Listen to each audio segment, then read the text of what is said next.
This podcast is part of the It Was a Thing on TV podcast network. An anthology on the bad, the short-lived, and the forgotten shows and events in television history. You are listening to It Was a Thing on TV. No, that's it.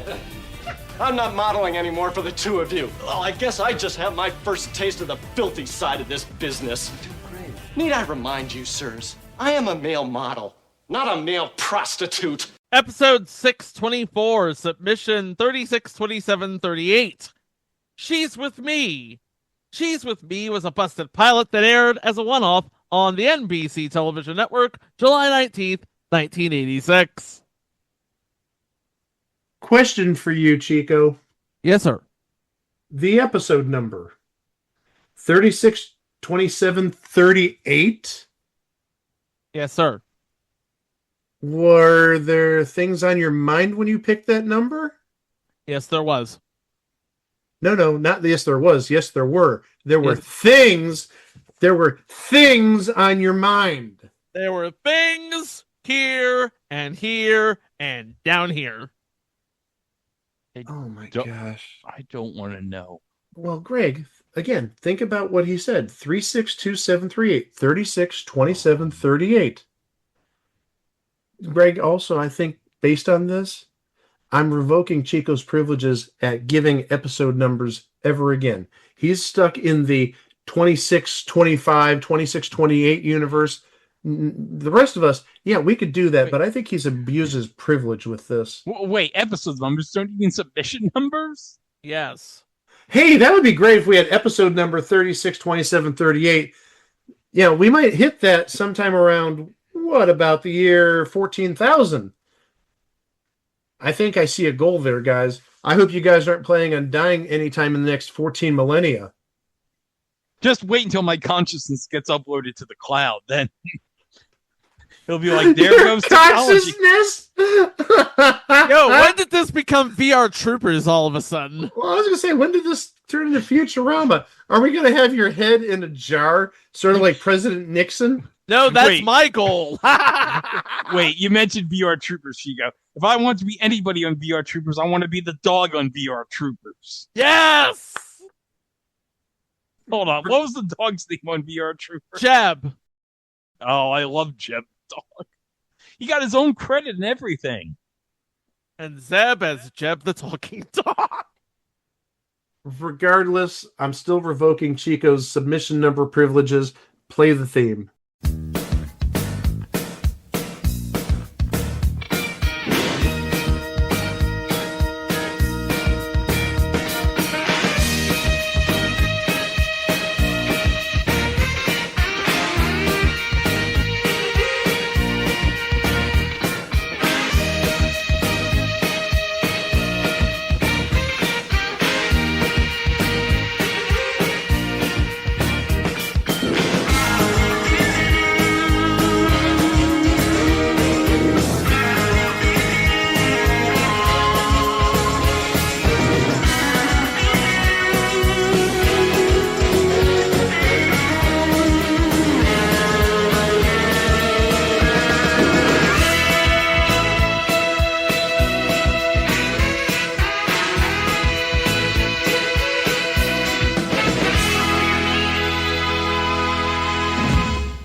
Thirty-six, 27, 38. Now, hold on. How do you know?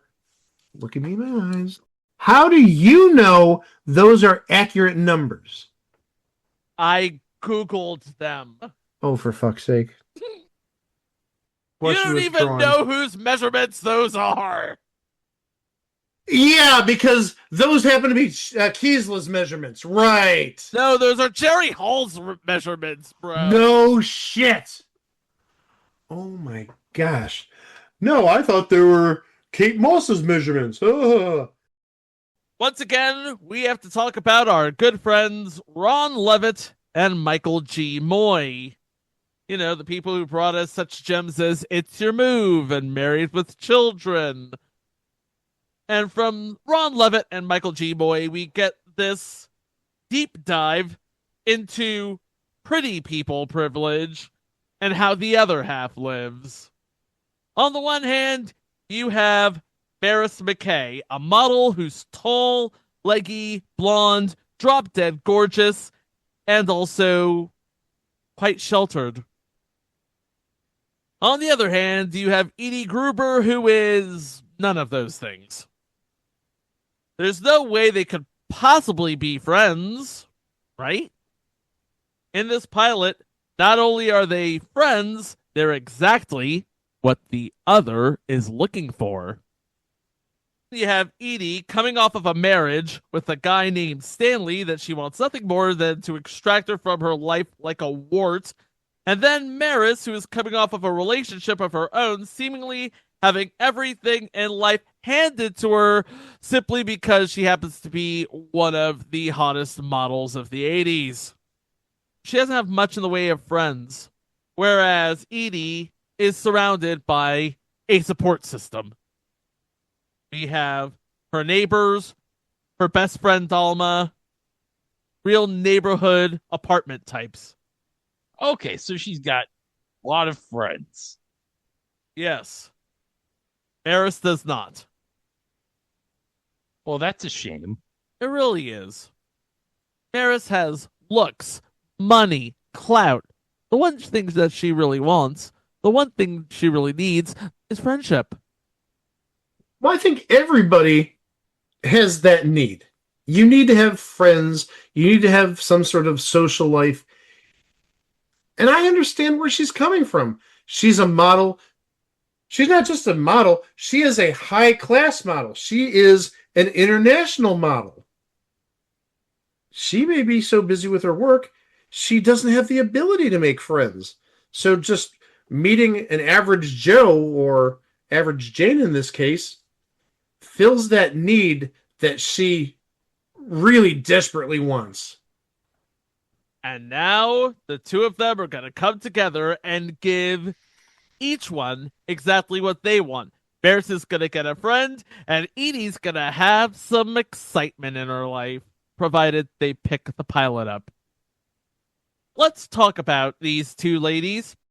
Edie is played by Dinah Manoff, who is 2 or so years from her career-defining role on Empty Nest. That's a lie.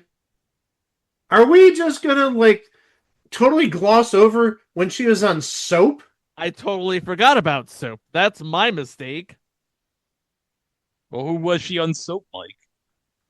She was Elaine Lefkowitz, who ended up being Danny Dallas's wife. Oh, that's right. I forgot about that. She was on the end of season 1 and the first half of season 2. So she was gone. I'm trying to think what storylines would have coincided with that. That was before Bert was abducted by the aliens. That was season 3. So she was gone by that time. Did Tim Flasky become a recluse in season 2? I think it was that time, roughly. Yeah, wasn't it around the time they had the Demon Kid, him and Corinne? I think that's the reason why he became a recluse, why he left to go live in a cave, was because of the Demon Kid. One of my favorite lines from the that storyline was when freaking the Demon Kid made Jody fly across the room, and Bob said, "Look at that, a fruit flying!" Oh my. Stuff you can get away with in 1979, but you can't get away with nowadays. No, you could not get away with that now. Oh my gosh. Now, if that was improvised by Jay Johnson, that's absolutely frigging amazing. If that was scripted, it's equally amazing, but it's even more amazing if Jay Johnson did that on the fly. No pun intended. Maris is played by Jerry Hall, best known as one of the many Mrs. McJaggers. She also played Miss Scarlet on a series of the UK game show Cluedo and hosted VH1's reality competition Kept, where she wasn't looking for a man so much as she was looking for an F-boy. I need to mention 3 things about Jerry Hall. 1, Cluedo. You know who else was on Cluedo? The lady who played the Ronnie. I wasn't going with that yet, Kate O'Mara. But you know who else was on Cluedo? Tom Baker. I think he might have been Professor Plum. I'm not sure, but he was on Cluedo. I could see Tom Baker playing a professor type. Second, Jerry Hall was in Batman 89. She was the girlfriend of Jack Nicholson's character of Jack Napier's the Joker. And 3, you know who else she was the ex-wife of? Rupert Murdoch. Oh! You know what that means, guys? It gives me an excuse to bring this back. How to speak Australian. Bay. Foster's. Australian for Bay. Now, hold on. Time out. Regarding Australia, I got some sad news to report, guys. And it revolves something from my childhood. The Outback Steakhouse that I used to go to when I was a kid closed down this week. Where are you going to get your bloomin' onions from? Forget that. Where the hell am I going to get my cheese fries? That's the best part of Outback Steakhouse. You get those cheese fries with all the mountains of cheese and bacon on it. I'm going to side with Chico on this one. The bloomin' onion's pretty darn good. Yeah, you can get cheese fries anywhere. Not as good. Those cheese fries at Outback are as rolled. Chico mentioned that Jerry Hall is one of the many spouses of Mick Jagger. He's had 2 spouses. He had Bianca and Jerry Hall. That's it. Where's the many spouses? Hold on, it's my mom always says. 2 is one too many. Was that actually in her voice? I'm just curious. My mom sounds a lot like if you merge Simpson's voice and Edith Bunker's voice into one. I can actually believe that, given you're on Long Island and given where the Bunkers lived. I can sort of hear that. Archie! Archie! That's a great comparison. Even if I've never met the woman. I love it. It would be, in this case, Tommy! Tommy! Gregory! They always call me Gregory. I'm like, no. Everyone, from my parents to my brother, they refer to me as Greg. I'm like, no, it's Greg. I will be referred to as Greg. I'm not a freaking child. What is this, a counselor session all of a sudden, guys? This isn't a counselor session. If I wanted to go to therapy, I'd probably pay like top dollar to go to therapy. In lesser roles, we have Alma, Edie's best friend, played by Candy Azara, best known as Millie in 6 episodes of Soap, and Shirley Belucas in 12 episodes of something called Colucci's Department. We talked about that. Okay, by the way, guys, I have it confirmed. Tom Baker did play Professor Plum in Series 3 of Cluedo. You know who was the host of the 2nd season of Cluedo in 1991? Oh, I thought you were going to say Cluedo back in the 70s, and we were going to answer, what the hell's his name? The Third Doctor. John Pertwee. No, that was John Whodunit. Pertwee. Chris Tarrant was the host of Cluedo in season 2, if I'm not mistaken. Yes. But yeah, John Pertwee did the British version of Whodunit, which was adapted here with Ed McMahon. And he only did, I think, a season or 2. He didn't do the whole run. No. The ladies are going to end up going on a date with 2 men named Cubby and Mark. Cubby is played by Christopher Rich, who we've talked about plenty from his roles on Murphy Brown, The George Carlin Show, Reba, and Archie Andrews in To Riverdale and Back Again. Well, that's right. We haven't talked about that in a long time. And don't drop the ball here, Chico. And The Charmings. as much as I didn't want to hear that, that's the answer I'm looking for. I'm trying to forget the Charmings. I try to forget that every day. Well, that's why I said, as much as I don't want to admit that's the answer I'm looking for, I've been trying to get rid of the Charmings from my memory for the last 38 years now. And playing Bark is Charles Grant, who's been on 285 episodes of The Bold and the Beautiful and 1 episode of Saved by the Bell, The College Years, where he almost ends up doing something incredibly inappropriate with Kelly. How inappropriate is inappropriate? Maybe I shouldn't ask that question. Essay. Question withdrawn. Playing a waiter, Earl Bowen, who we talked about so many times on this podcast, I've lost count. Well, remember, he was Matthew Perry's boss in Boys Will Be Boys. And playing a guy named Ray, Michael Sabatino, best known as professional heel Chip Roberts on Knots Landing. Greg, I know you have some things to say about him. The floor is yours. Chip Roberts is the biggest piece of shit. He is such an asshole. He fucking fools everybody into thinking that he's a nice guy. He fucking fools poor old Lily Mae because she's dumb as shit. God love Julie Harris. And she manages to somehow convince CG and Diana that he's attractive. There's nothing about this man that's attractive. He's a piece of shit. And you know what? He fucking killed CG. He fucking killed Lisa Hortman. And freaking Mr. Belding discovered her on the beach. And he tried to frame poor Gary because he was drunk as shit the night she was killed. And he manages to fool Diane into thinking, oh, yeah, I did this, but I'm doing this all for you. And because Diane is so stupid, she goes along with this like, yeah, this makes total sense. I'm going to fall for your shit. And then poor Lily Mae, after she's taken advantage of, she's like, I've had enough of this fucking asshole. And she fucking runs him over at the courthouse. And I fucking cheered. Everybody in 1983 cheered. They were all so happy that Lily Mae did the world a favor and ran over that fucker. And then he got his revenge. He got karma back to her because when Lisa Hartman came back to Knots Landing as Kathy Gary, Chip takes one look at Kathy Gary and he's like, oh, it's a ghost! And fucking dies, getting impaled on a pitchfork at Gary's ranch. And I was so happy. I cheered. Mike, are you so happy that I talked about what a fucking piece of shit Chip was? I'm just glad you're finally done. He was the David Stearns of 1983, Chip. Jeez. Was cocaine even around in 1983? Of course it was, Mike. I bet Chip did all the cocaine. That was a joke. I know. Oh my gosh. We begin with Edie, a makeup salesperson for New Beginnings Cosmetics, getting ready for another day of pounding the Manhattan pavement when her bestie Alma goes over the latest rags with her.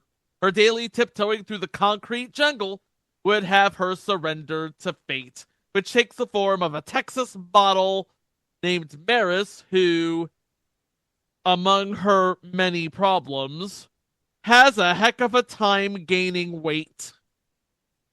Ooh. Oh, that's a problem. Look at the three of us. We don't have that problem. Her main problem is her boyfriend, and she harangues Edie into listening to her problems, basically given the choice between a smoke show girlfriend and a basketball game with the doorman. He chose the basketball game with the doorman. Edie, on the other hand, got left by her husband for an 18-year-old in Madrid, where Maris had a shoot once before. Edie does her best to help Maris confront her ex, which proves to be a challenge because she doesn't like confrontation. Maris's ex is a rock star named Barracuda Johnson.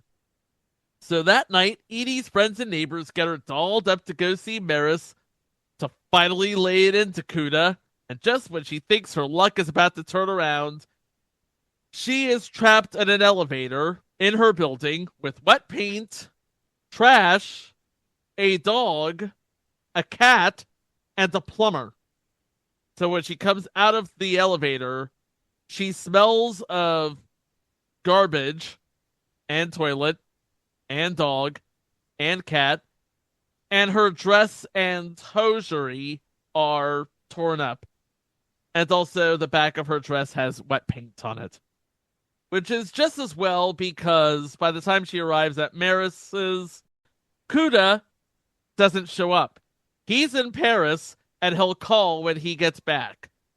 Cuda doesn't tell her this. The doorman tells her this. Maris decides that the best revenge is a double date with Edie and a couple of yuppies named Cubby and Mark. Cubby and Mark are all up in Maris's business while Edie is playing fourth wheel. When Maris suggests that one of them please talk to Edie, they have an argument as to who should talk to Edie. So Maris decides to say what Edie wanted to say. With the exception of Kuda Johnson, you two are the most insensitive, selfish, conceited excuses for men I've ever come across. Meanwhile, that really wasn't what Edie was thinking. She was thinking, I could have met Don Johnson. Apparently, Maris is friends with Don Johnson. Maris ends the night by inviting Edie to her next photo shoot in London as a personal secretary. Edie agrees, but not as a personal secretary, but as her friend. So Edie shuffles off to the powder room. In comes Ray, an old friend of Maris, and his friend Wayne, who has a thing for Edie. They go off dancing. Edie thinks her life is going to change, but with the toilet tissue on her pumps, it's not going to change that much. And that's the beginning of a beautiful friendship. Except not really, because the pilot didn't get picked up. Dinah Manoff was not the problem. She had impeccable comic timing, I thought. She was playing her role up to the hilt. Jerry Hall, on the other hand. First of all, I love Jerry Hall. But somewhere in Los Angeles, a department store window is missing its dummy. Jeez. If the show went to series, I could see the premise wearing thin. I get the sort of vibe, beauty, and the geek, but how do you turn that into a series? I know Chuck Lorre and The Big Bang Theory made a whole universe out of it, but still, we're not there yet. I think, given you have Michael Moy and Ron Levitt, it could be done. I know Chico had not necessarily great things to say about this pilot. I told him I felt the exact opposite. I saw this as very proto Married with Children. If you look at that final scene that Chico mentioned with the toilet paper dragging in the heel of the shoe, and if you look at the whole elevator scene, specifically the scene with the cat and the dog, which was, I believe, right at the end of the elevator scene. And also, early in the pilot, they showed a sequence of Dinah Manoff knocking on doors, trying to sell her wares, and doors slamming, slamming, slamming, slamming. And then one kid shot a water pistol at her. These are all things that, in my mind, reminded me of Married with Children because those scenes happened. You had the water gun, or maybe not even necessarily a water gun, but kids treated Al Bundy like absolute crap. And you had the toilet paper scene, which really just reeks of Al Bundy. It sounds like something that he would have done. And the whole elevator scene with the cat and the dog, that was actually done kind of sort of to a point on the 1994 Valentine's Day episode where Bud is dog sitting or walking a dog, and the dog sees a cat, and hilarity ensues, ending up with the cat and the dog and Bud in an elevator and his clothes being torn to shreds. So I do see bits and pieces like a genesis of Married with Children. Maybe that's why I sort of like this. Michael Moy and Ron Levitt, yeah, they had other shows that weren't great. But again, you see that building up. I could see definitely goofy sort of antics between the two. I don't want to turn it into necessarily a buddy-buddy comedy, sort of like Bosom Buddies. But maybe that's sort of like the path that it would go down. But still, I think maybe a little bit your criticism's a bit harsh, but it's your opinion, and I appreciate it. Nothing against the pilot itself, it's just that I thought, what could come of it? If you play the premise out as an entire series, it's gonna get boring after a while. these two, obviously Dinah Manoff and Jerry Hall, had a whole lot of chemistry, but one's just gonna drag down the other unless there's some meat on the bones of this thing. The pilot is available on YouTube. You can watch it and make your own judgment. This pilot originally aired on a Saturday in the summer. It actually ended up beating its competition, believe it or not. Granted, its competition was a Benson repeat and another busted pilot on CBS. And we should add final season of Benson, so it is winding down at this point. But if you look at the schedule, for the most part, I'm looking at the first half of the schedule for NBC. This isn't bad for 1986. Well, Facts of Life, that's still got a few more years. And then you have She's With Me, which, yeah, it didn't make it, but still. And then 9 o'clock, you have Golden Girls. First season. And yes, Greg, I looked. The episode that aired this night is not the episode where Rose banged a guy to death. I wanted you to hear that from a friend. Well, no, I knew it wasn't because it was season 1. We all knew that. We said it last week. Or earlier this week, I'm sorry. Greg, I said this was a season 1 episode. This is 85-86. Oh, you're right, Mike. Golden Girls' first season was 85-86. Why did I think it was 84-85? I'm an idiot. NBC did not option for the pilot. Unfortunately, we did not get the friendship that we were all looking for between Dinah Manoff and Jerry Hall. Instead, we got Jerry Hall as a murderer and Dinah Manoff as Richard Mulligan's daughter. What can we say about She's With Me? It was cute. It was friendly. It had 2 very good leads working very well together.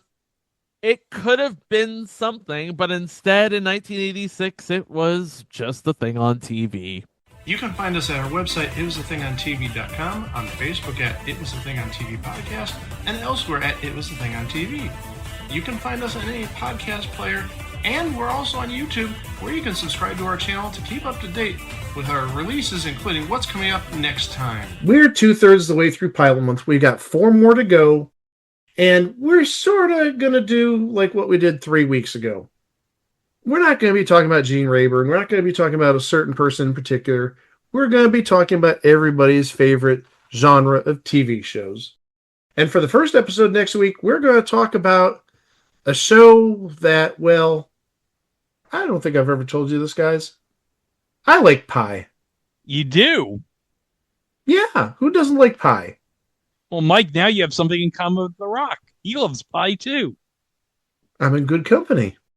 Where this is taking us is we're going to talk about a game that really relied a lot on a certain craze from the mid-'80s. They tried taking that pie to the sky. And we'll talk about that first thing next week right here at It Was a Thing on TV. As always, thank you very much for listening. Take care of yourselves, and we will catch you here on Tuesday with that pilot. Wow! What's your name? Danny? I'm Elaine. Hi. Hi. Oh, God, I hope he doesn't kill you. You're adorable. Well, somehow I don't think my looks are going to carry much weight with him. Well, maybe I can help you. How? Well, he is my father. Boy, I'd really appreciate it. And how would you show your appreciation? Well, I thank you. Maybe buy you a gift? Well, I don't know what you want. Get your clothes off.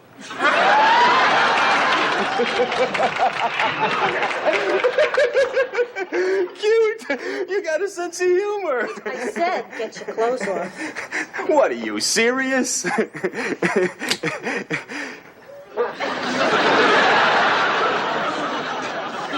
Serious? Boy, this is gonna be tough. I mean, under this kind of pressure, don't expect much.